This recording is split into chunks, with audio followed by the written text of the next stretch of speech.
Hi everyone, thanks for being here. My name is Evangeline, and I'm really excited to talk about Google Scholar today.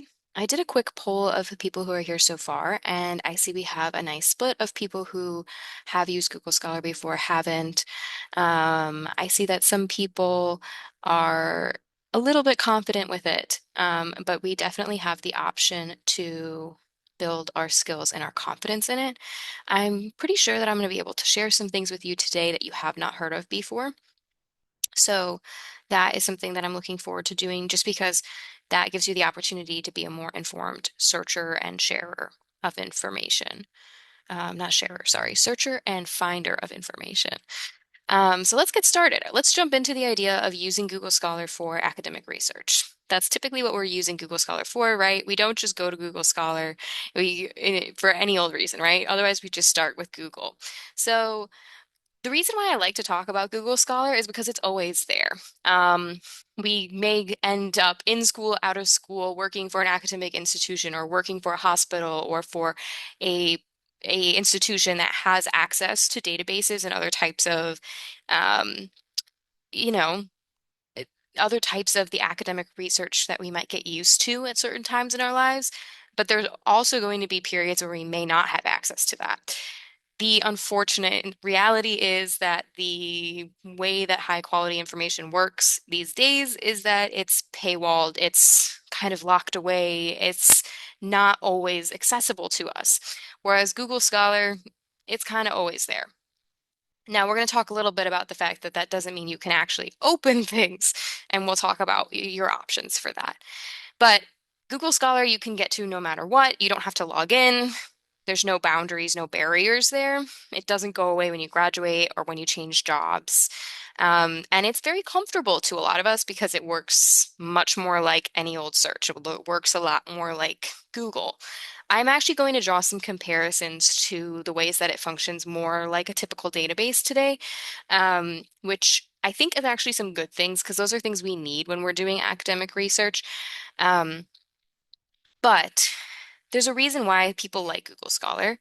The other thing is that it can be quite powerful when it's used correctly. I'm going to point out some of the things about it that are quite lovely, that are quite useful. I'm going to walk us through the reasons that we might choose to use it or not use it. I'm going to make sure that we're really understanding the tools and the applications and the implications of using the different options within it so that we can really use it well, so we can leverage it, so we can be efficient. And I'm going to talk the options for actually getting access to the materials that it might help you find, because that's ultimately the barrier we run into a lot. Now, one thing I like to acknowledge that a lot of people don't realize is that Google Scholar actually has an entire segment to help you find things related to the law, related to court cases and things like that. So, most people don't pay attention to this, but under Google Scholar, there's this little option. You can click case law. So, let's say that you are in criminal justice. Let's say you are in social work and you're looking at things related to your field. Let's say you are in education and you want to know how this things are shaken out in the courts and how it's going to impact you. Really, a lot of different fields you'd be surprised, but some more than others. You could click that case law button and it would help you search this. This is a useful feature because a lot of the ways that we search for this material is either on crazy difficult to access government websites, like they're archaic, they're difficult to navigate, or very expensive, elitist, difficult to get access to because you don't necessarily have the money for it. No one, it, who could databases. But if you were to click that case law button there, it then gives you even more options that pop up beneath it, which then leads you to another page where you have even more options, basically choosing what you want. In this case, I was like, okay, I'd like to see Illinois courts. And I was like, yeah, sure, appellate and supreme. And this allowed me to do a search. I searched for marijuana. It brought up 3,500 results. Similar to the way that old Google used to work, it still shows us the number of results and the time it took to get it at the top of Google Scholar. So we end up with search results that look something like this. And because these are all pretty much openly available materials, technically, right, from various courts, government-funded resources. These are things you can pretty much open, and that's a wonderful thing. Now, on the left side, there is the ability to filter by date range. This is very useful because, as we all know, sometimes we just need something that happened more recently, or maybe it happened in a very particular time range between 1980 and 1985. This is something that you have the capacity to do with any of your searches in Google Scholar, similar to any other database. You can actually do this with any Google search. There's a tool functionality that you can find with any Google search. But I'd encourage you to take advantage of this. The other option, again, similar to most functionalities, if you start looking, you'll find these options in your search interfaces. But here is useful, the idea that you can sort by date. So by default, it's sorted by relevance. That's the kind of thing that Google's known for, right? It's trying to give you what you want, the most relevant, most useful thing at the top. Sometimes it's great at it, sometimes it's not, but that's what it does by default. You can choose to sort by date. So if you want the absolutely most recent option first, you can do that with any of your searches on Google Scholar, and it will give you the most recent option that it has found in its, whatever 3,000 results or million results or whatever it has. And you can see in the screenshot I have here that we do have this little option, just like in a Google search, where it sort of says, oh, this was even 5 days ago. So it really helps you understand exactly how recent this resource is. But for the most part, everything I talked about filtering applies to laws and court cases and all that good stuff. But it really does apply to the rest of the searching that you're more likely to be doing in Google Scholar, and that's what I want to focus on today. The default article search, the thing that most of us are most familiar with, the thing that makes Google Scholar Google Scholar. Let's talk about it. When you look in that default article search, when you don't switch the button, when you just do a search in Google Scholar, what are you finding? You're finding a lot. And when I say you, I mean Google Scholar is finding a lot of different things. It's pulling academic articles and essays, but not just the peer-reviewed ones. It's also pulling things that are pre-print, meaning that they may have been submitted to have been printed, or submitted they want to get them printed in a journal, and they may or may not have been accepted.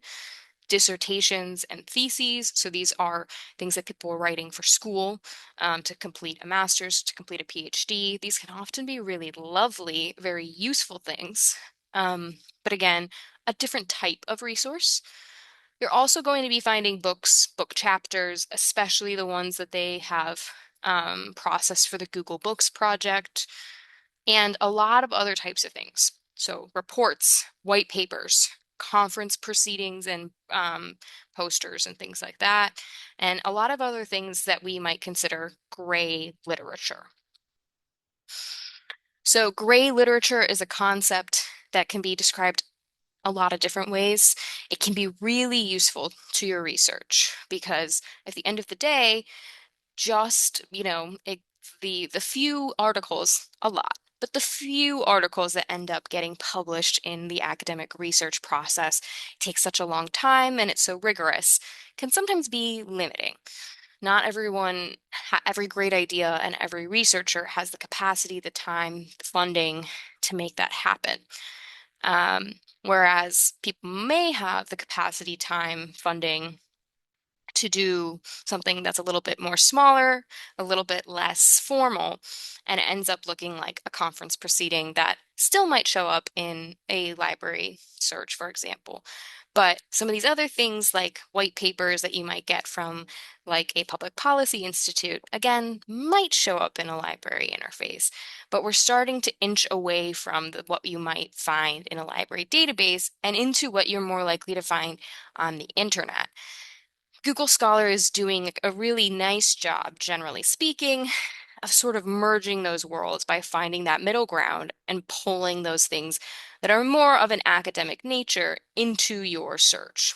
However, that does mean it requires a lot more assessment from you of the quality of the thing that you're finding. There is not nearly as much, definitely no human or very little human curation of the content that you're getting when you do that search. So you have to instead be the person assessing, like, is this of good quality? And does it, like, what's the context it's coming from? How was it created? You're getting just like kind of any old thing. It's much more similar to searching the internet, which, as we know, can be a really wonderful thing, can be kind of a difficult thing sometimes because you're getting the best and the worst of society, humanity, etc.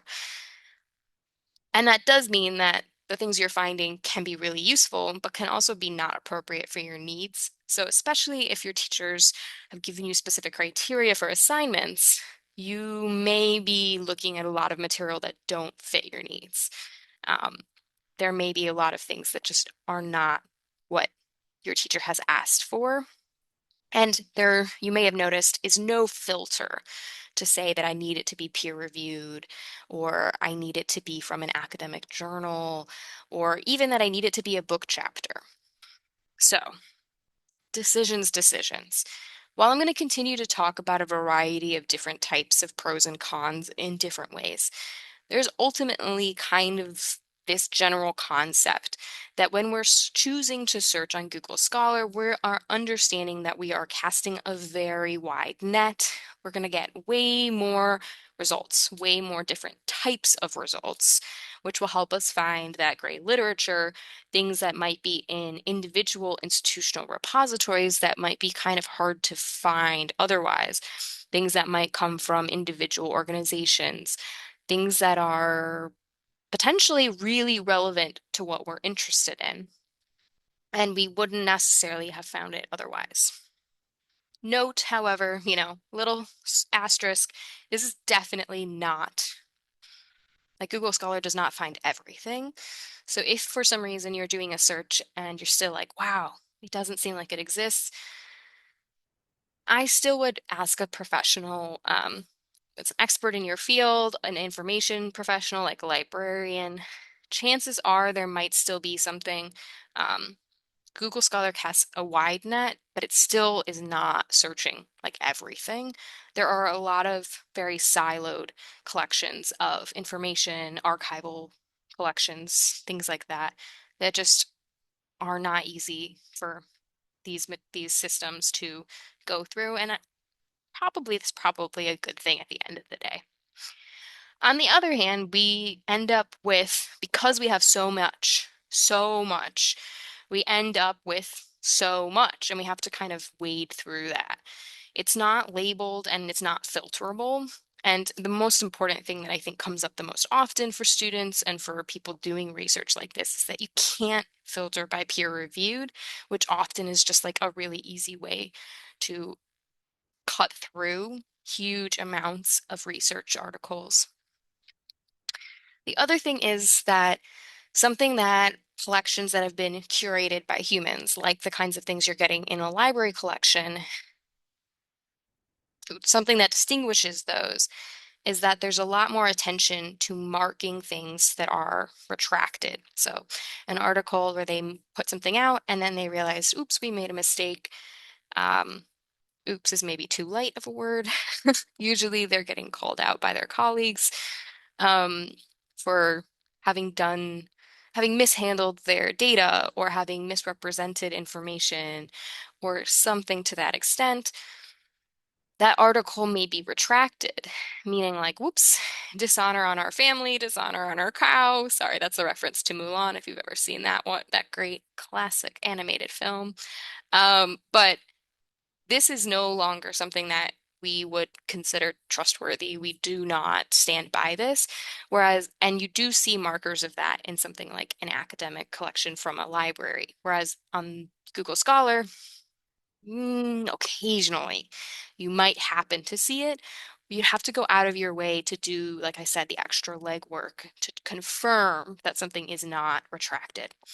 The other thing is that there's increasingly a lot of these like unreliable journals. There's always been this case because humans are humans.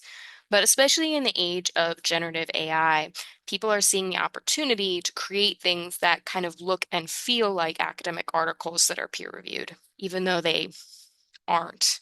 They don't have the caliber of quality that we would expect, and they haven't gone through that actual type of review process. They can't actually stand up to the rigor we want from them.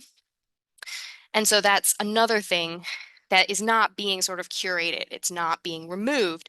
So that's the thing that then is work that's placed on you to make sure that you're not accidentally looking at something that is low quality or completely made up and unreliable, even though it looks like it's real.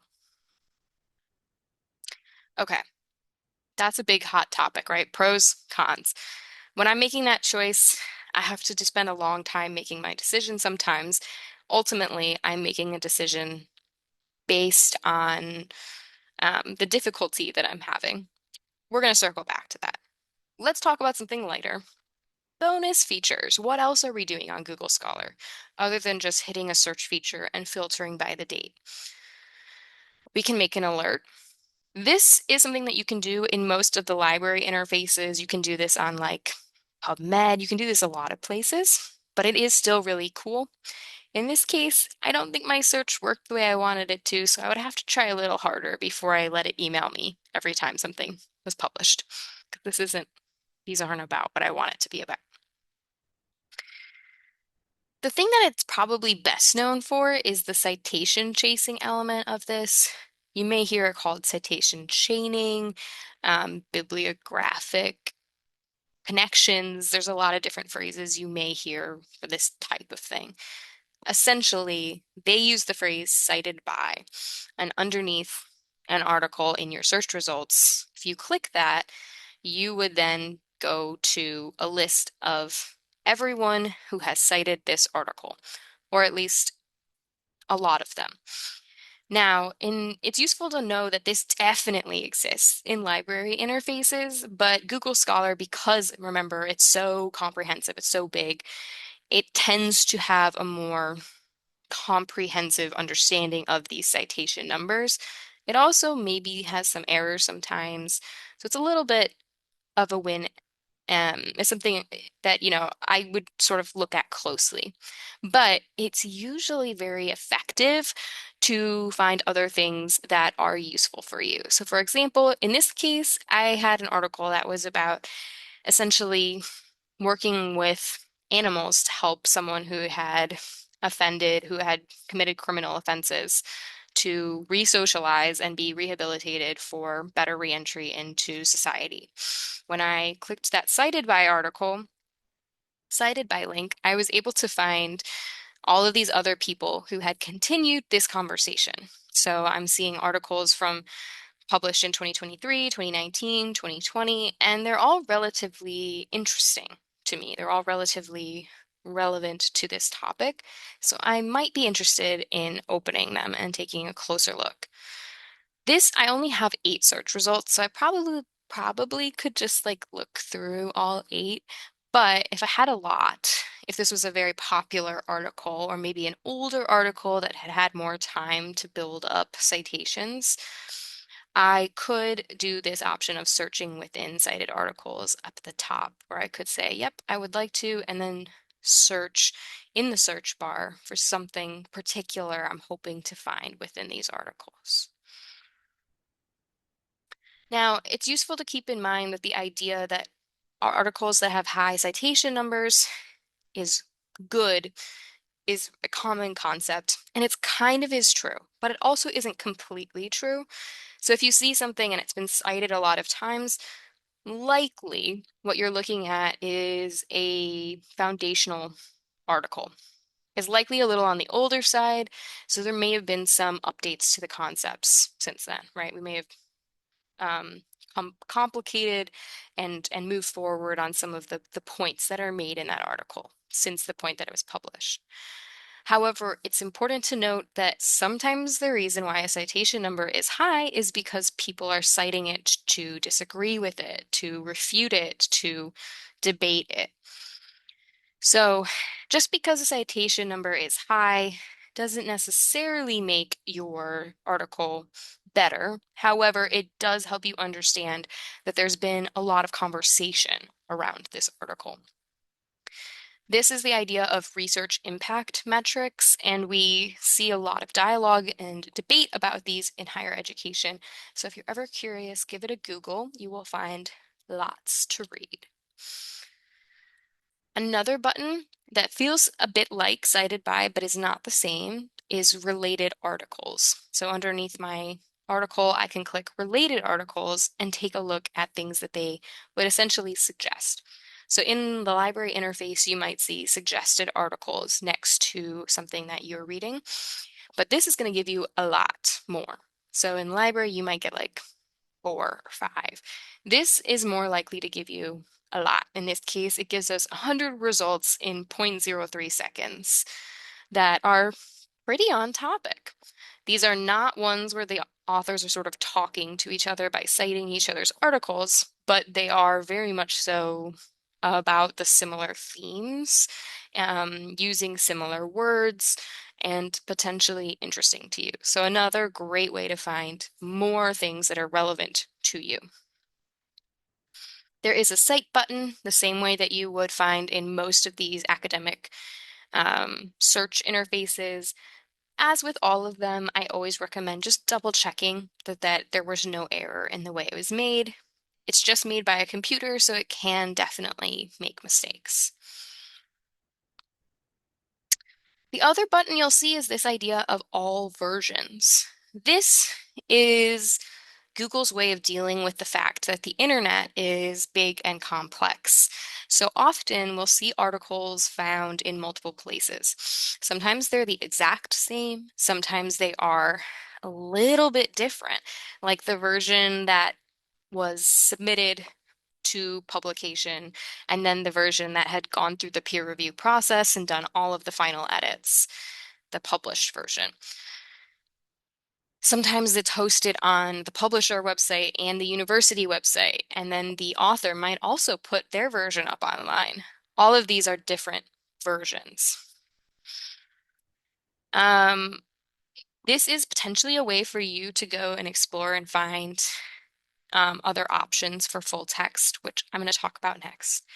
But I do also want to note that occasionally when you click this button, you will find things that are definitely just different articles.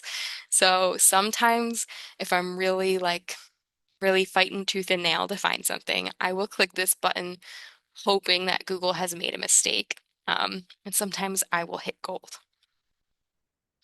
If you have any questions so far, please feel free to use the chat. I would be happy to answer any questions.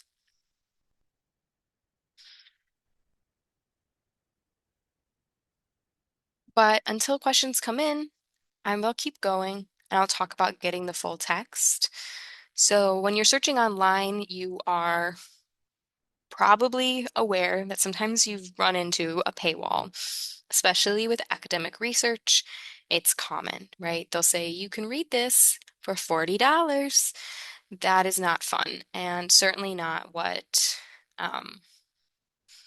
it's not really feasible, right? And as an academic librarian who is talking to students, not what we want you to do.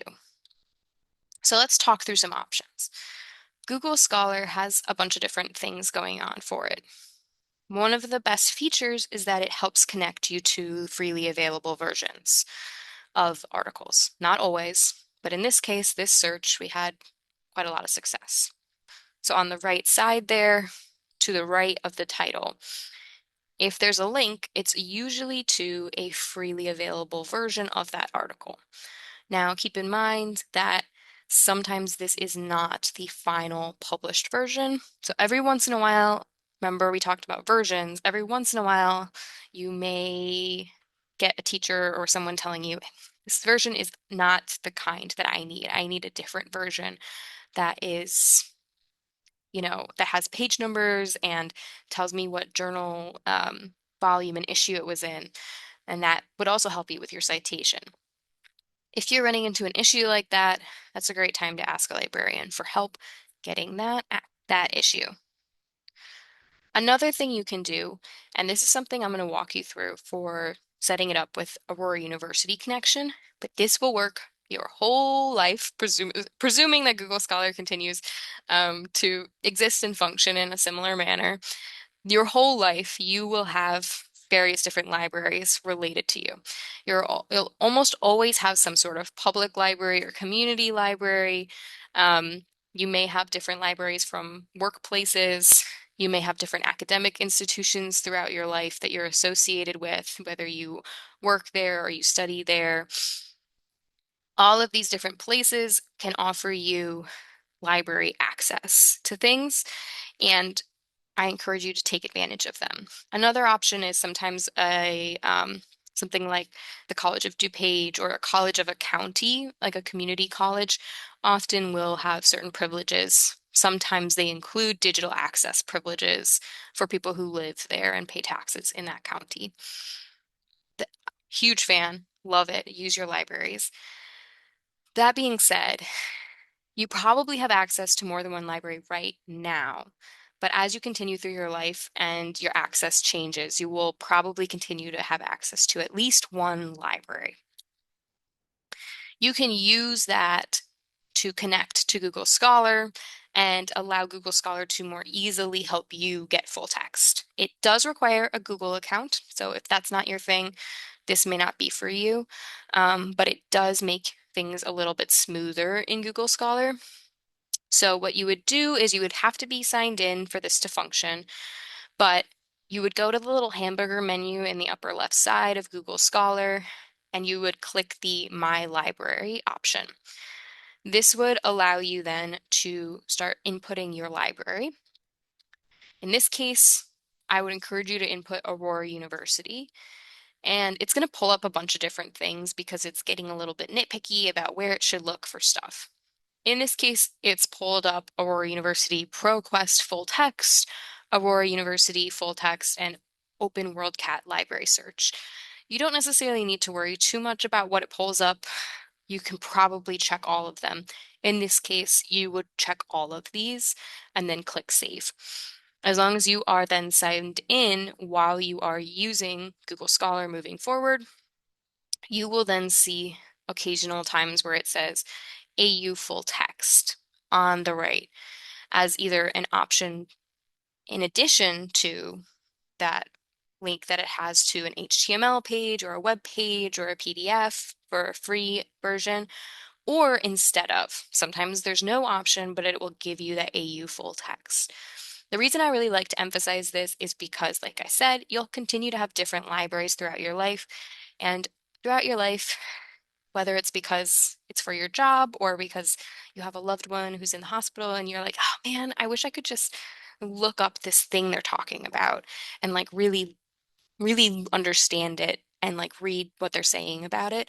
There will be times in your life where you want to read scholarly research. And something like Google Scholar is a way that helps make that accessible. And something like connecting your public library can help you extend your access beyond just whatever's available for free online. Now, AU's library does have this really cool thing. So if you haven't downloaded this yet, I would. And download is the wrong word. It's a browser extension. So it's a free thing that you would add to Google Chrome or to Firefox or Safari, whatever you're using on your device. This works in Google Scholar, but it also works everywhere else that you are searching. Essentially, when you hit something that has a paywall or whenever you're opening up an article and you're like, oh man, I wish I could read this, you should then see a pop-up box that says, no worries. Either we will say, here's how you would click to open the PDF from us, or it will give you the option to click the button to get options from us on how to get it. And that's, I think, what's most important is that even if we don't have access to it, we can help you get access to it. This stands true for most libraries, but especially academic libraries. For example, for us, we really, really want to help you get access to the things that you're interested in. And so if you are interested in something you find and you want to read it, you want to use it for your research, Let's talk about it. Come ask a librarian about it. But LibKey Nomad, this specific browser extension, is a free thing that we added just over the summer, and it helps you more quickly get to what you're interested in, no matter where you're searching online. You'll even see it pop up when you're on like Amazon looking at an ebook, and it'll say like, hey, the library has this. So if you haven't already, I would encourage you to install this. You can go to libguides.aurora.edu/libkey and get the extension download. When you are on Google Scholar, when you have this installed, it will sometimes give you a little pop-up that says, hey, just a reminder, you can go to the library. You're at this session, so you understand the full complexities of Google Scholar versus the library, but a lot of people don't, and so this is just a reminder to them. You can X out of it and dismiss it for 30 days at a time, and you'll see it again. Just a reminder. But the great thing is that on the right, there is a chat function. So if it takes you straight to the librarians who are online. So if you are searching and you're like, wait a second, this is not working the way I expected it to, or I'm not sure why it's not opening, or whatever your question may be, there is a way to very easily ask questions if you were to leave this open. And of course, you can always just come back to the Phillips Library page and ask us. We're happy to answer questions about research, whether you're doing it in Google Scholar, on Google, anywhere, wherever you're searching. Okay, like I said, please feel free to put questions in the chat. Let me know if you've tried any of these features before, or if they're new to you, if you think you might try some of these. I'm really curious what you think of the stuff I'm covering. I will go ahead and talk about advanced search next, though. This is something that if you've ever heard a librarian talk about library interfaces, you've probably heard this phrase. In library interfaces, the way that this looks is multiple search boxes instead of one search box. In Google Scholar, you actually do have the option to do something they call advanced search. So instead of one search box, you can choose to go to that hamburger menu I mentioned earlier and choose advanced search. Now, this is actually not going to look like you might remember from a library interface if you've used that before. It's going to look like this. So it's sort of translating it into plain language. It's saying, I would like to find articles with all of the words, and then there's a box. So anything you put in that box, it will find every single one of those words in the results. The next box is saying, you want this exact phrase. So if there's something very particular you need, you can put it in there and it will not mess with it, right? It's going to find those words together and in that order. The next is where you can sort of say, I'm okay with a couple options, at least one of these words. And then the next line without these words. So you're you're extracting search results that include these words. And then below that, you have options for essentially a few other things, where your words occur. If you want to be particular, you can say they need to be in the title. That'll give you fewer results, but they might help you get the ones that are like really exciting.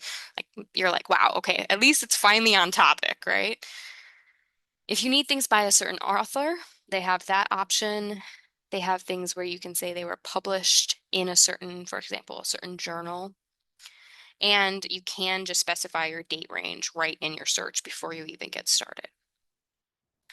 So if you are familiar with the idea of library searching, and like something called a Boolean operator, you may recognize this. The idea of finding articles with all of these words, this is the and idea. I need this and this. So everything you put in there would be and. So I would say like, I need chocolate and robbery and cars. I want to find the relationship between cars and robbery and chocolate. Whereas this next line, the idea of exact phrase, is kind of like quotation marks. We're saying, I need this exact phrase. In a lot of places, we search for that using quotation marks.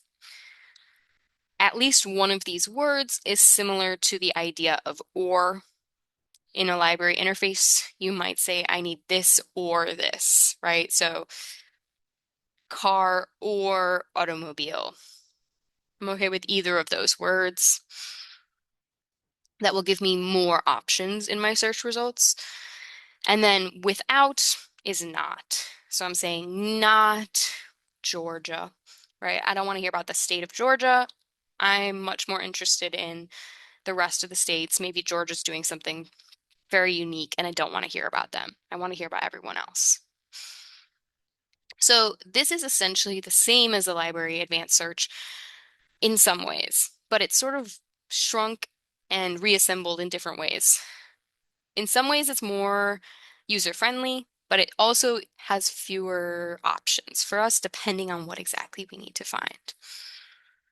So I actually was hoping we could go do a search together. Do you guys have a search topic we could look up? Maybe something you're looking for in school?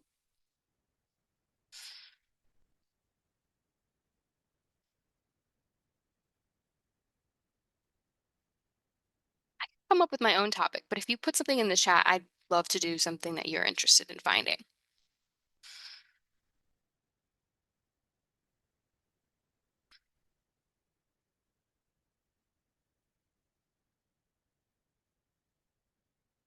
I'm on the Google Scholar page here, and like I showed, I can go over here to the hamburger menu and open advanced search.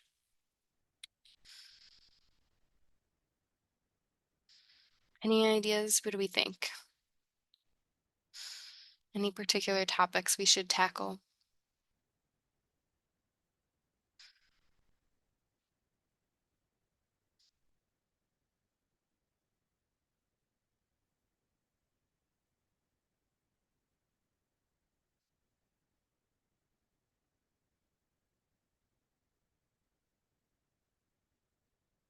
I know I recently used Google Scholar because I was searching in the library interface, and no matter how many different words we tried, I felt like we couldn't find what we were looking for.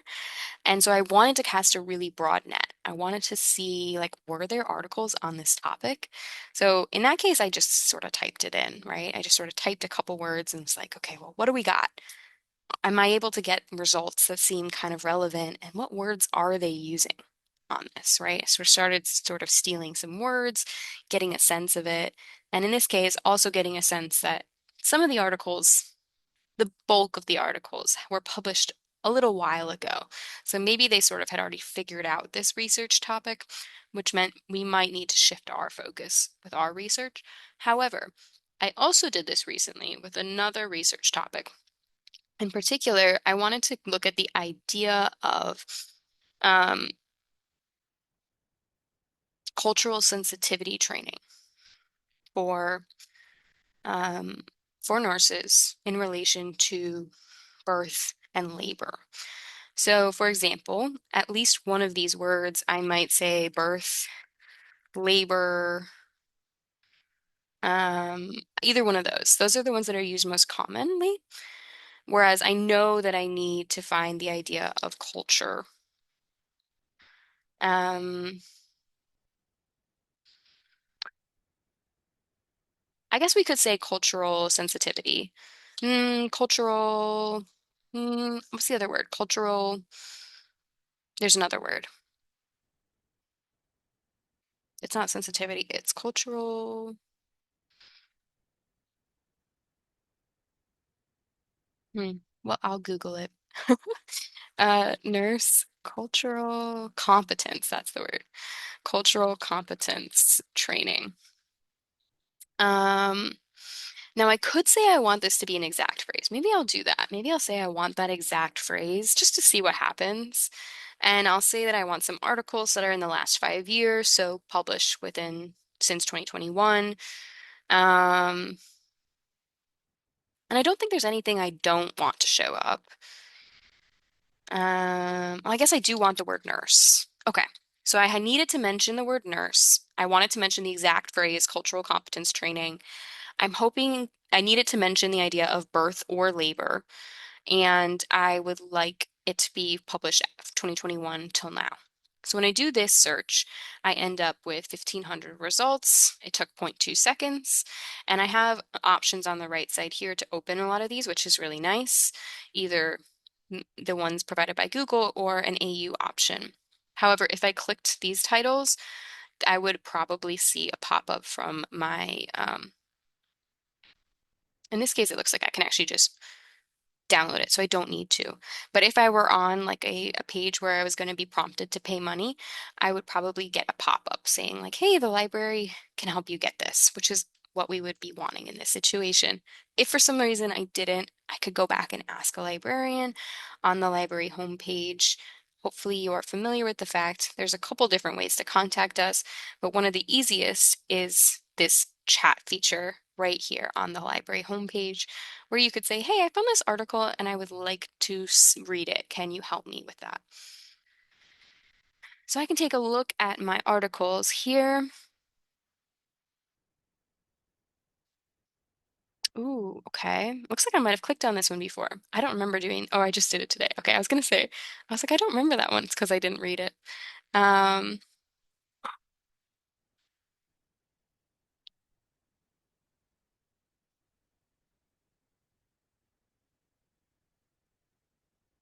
okay, so like this one is about an initiative to improve cultural competence. This seems really relevant.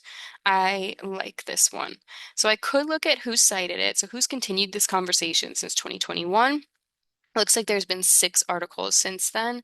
And actually, again, these feel like really kind of interesting and exciting. The idea of obstetrics and gynecology care in Latinx communities.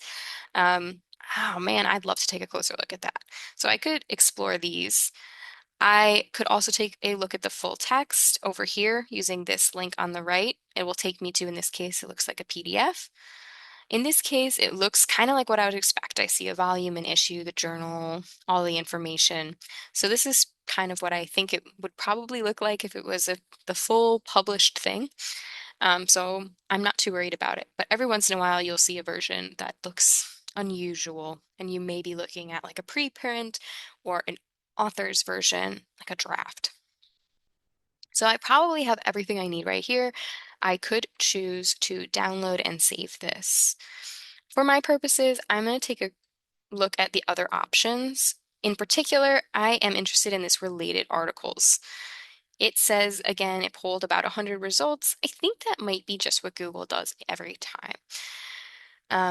But again, I'm seeing some interesting search results. This could be a very helpful option for me. And because I am pretty excited about these, I probably will click through to multiple pages, the same way that I might in a library interface, in the same way that I might when I'm using any other database. Um, you will occasionally see something like this where they just know that it exists, but they're not really sure how to get to it. Again, that's an opportunity if you were really excited to show it to a librarian and see what else we can do with it. All right. We've had some success today doing an example. I would love to do another example if someone has a question in mind or happy to answer any other questions. But for right now, I think I am going to stop the recording and make sure to answer anything that comes up. Okay, thank you so much for listening.